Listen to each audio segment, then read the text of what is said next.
Assalamualaikum warahmatullahi wabarakatuh. Salam olahraga, salam satu nyali, one. Jadi menjelang laga lanjutan kualifikasi Piala Dunia, ini Indonesia vs China, kali ini Indonesia betul-betul menyiapkan amunisinya untuk laga tersebut dengan tujuan ingin meraih poin. Oke. Dalam hal ini, timnas Indonesia yang diketuai oleh Erick Thohir dan diketuai di strategi permainan oleh Patrick Kluivert memutuskan untuk memanggil pemain yang notabene-nya tidak terpakai di era Sintayong namun dipakai di era Patrick Kluivert sekarang ini. Oke, siapa dia? Yang pertama ada Stefano Lillipali. Ya, dia digadang-gadang akan menggantikan posisi dari Ragnar Oratmangun. Yang dimana Ragnar Oratmangun pada match ini dia harus absen. Oke, karena cedera pada bagian perut kalau nggak salah ya. Dia jarang sekali uh, ada cedera baru kali ini. Itu dikatakan oleh wakil dari klubnya. Oke, untuk Stefano Lillipali. Kalau saya melihat potensinya di Liga 1, Stefano Lillipali agaknya cukup cukup lah untuk skuad timnas Indonesia menghadapi Cina. Karena apa? Dalam hal serangan, Stefano Lillipali selalu menang jikalau ada umpan dari bola-bola atas, baik itu bola silang maupun bola umpan terobosan. Dia selalu menang, selalu baik untuk mengontrol bola.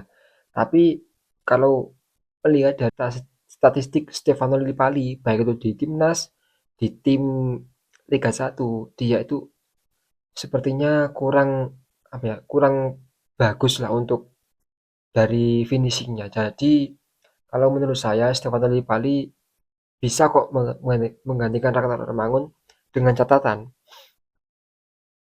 yang mendampingi Stefano Lillipali, entah itu striker maupun gelandang di sisi kiri, itu agaknya harus bisa uh, menyesuaikan lah, membackup Stefano Lillipali. Apabila Stefano Lillipali jikalau uh, dia dapat umpan yang bagus lalu tidak bisa mengontrol, nah gelandang serang bagian kiri ini bisa membackup, jadi tidak terbuang sia-sia lah. Pada match ini ada 3 pemain timnas Indonesia yang harus absen. Yang pertama ada Martin Paes. Kalau Martin Paes ini terkena akumulasi kartu ya, jadi tidak bisa bermain pada match ini. Yang kedua ada Witan Sulaiman ya. Saya belum tahu secara pasti kenapa Witan Sulaiman tidak bisa bermain untuk timnas. Saya belum tahu. Martin Paes dan Ragnar ini saya tahu kenapa alasannya dia tidak bisa ikut bersama timnas Indonesia TC maupun menghadapi timnas Cina di match mendatang. Kalau Paes dan Ragnar ini dua-duanya ada kendala dari pribadinya lah. Kalau Paes akumulasi kartu, sedangkan Ragnar ini cedera. Gitu.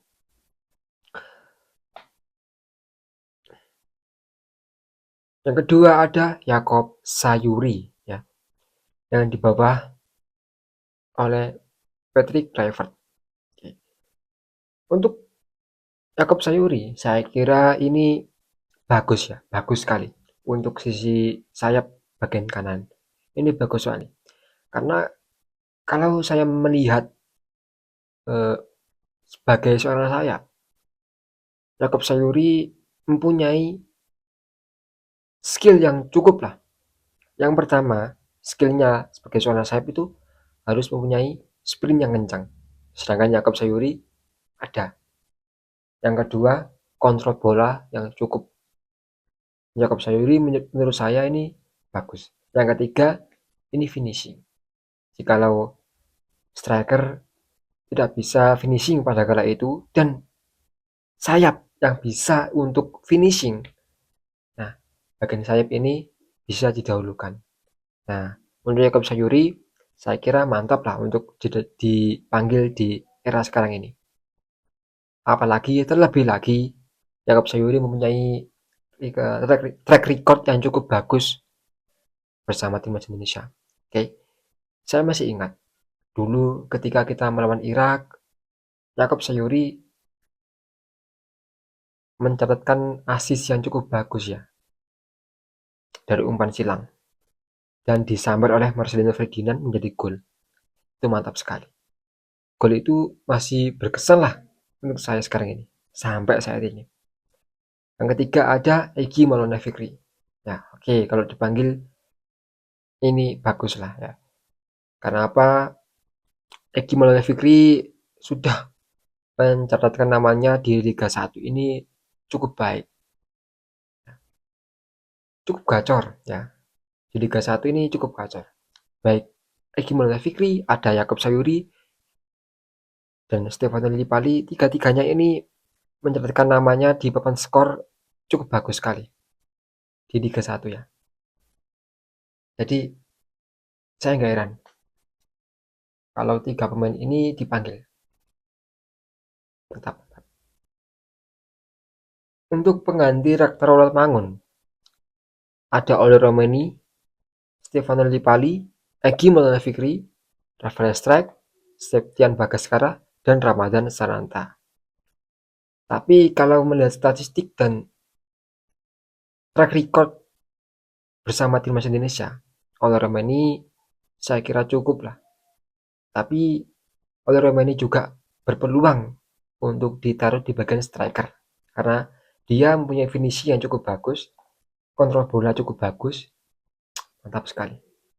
Itu yang kita butuhkan dari timnas Indonesia. Itu dari zaman dulu sampai sekarang ini kita sangat butuh banget striker yang bisa dibilang bagus lah. Nah, oleh Romani itu masuklah kriteria itu. Meskipun masih ada PR, tapi saya kira cukup lah untuk bersaing bersama Indonesia. Saya kira cukup. Kalau oleh Romani ditaruh di striker, artinya sisi sayap ini belum ada. Siapakah penggantinya? Kalau menurut saya, yang cocok dan pengalaman bersama timnas Indonesia bisa ditaruh Rafael Strike dan juga Stefano Lillipali untuk sayap kiri. Karena apa? Kenapa Rafael Strike? Rafael Strike mempunyai track record bersama timnas Indonesia yang tidak cukup bagus. Oke, saya jelaskan ya. Meskipun bersama timnas Indonesia belum sebagus itu track recordnya, tapi uh, untuk Rafael Strike ya, ini sudah ada lah, meskipun belum sebagus mungkin, tapi ada ya. Jadi mental dia itu terbentuk bersama timnas Indonesia itu sudah lama itu, Rafael Strike.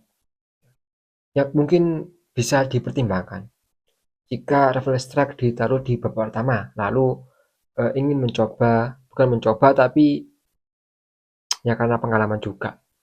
Lalu babak kedua diganti Stefano Lillipali ataupun Egy Maulana Fikri ataupun siapalah yang ada. Yang jelas kalau menurut saya ini match cukup penting ya. Jadi tidak main-main. Rafael Strike ditaruh di sayap kiri. Tengahnya ada Oli Romeni. Ya, bukan tengah sih, striker. Lalu sayap kanan ada Yakob Sayuri. Nah, jikalau ada amunisi lain, entah Marcelino ataupun siapa nanti di sayap kanan, ya saya nggak begitu mengomentari ya, karena Marcelino serta Yakob Sayuri dua-duanya ini mempunyai peluang yang cukup bagus. Oke, kalau saya lihat ini timnas Indonesia punya potensi besar ya. Karena apa? Dulu kita vs China memang kita kalah ya. Kita kalah dengan skor cukup kaget ya, 2-1. Oke. Seharusnya kita bisa menang, tapi nggak tahu kenapa kita kalah kemarin ya. karena ada sedikit problematika yang mungkin tidak bisa dijelaskan secara sistematis. Tapi kita nggak perlu kaget karena pada squad ini, pada era Patrick Kluivert, kita sekarang ada potensi baru, yakni Ole Romeni, Dean James, Joy Pelopessi, dan Stefano Lillipali. Yang kemarin pada VS China, mereka belum ada dan tidak masuk squad. Oke. Patrick Kluivert memang pada match ini penuh beban ya, karena yes, pokoknya nggak perlu kita jelaskan ya, penuh beban lah pokoknya.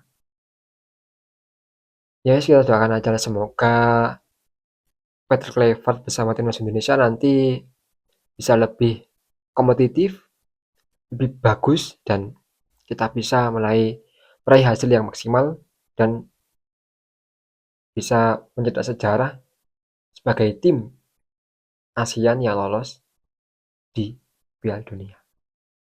Bismillahirrahmanirrahim. Timnas Indonesia lolos Piala Dunia tahun 2026. Oke, okay? See you next time. Wassalamualaikum warahmatullahi wabarakatuh.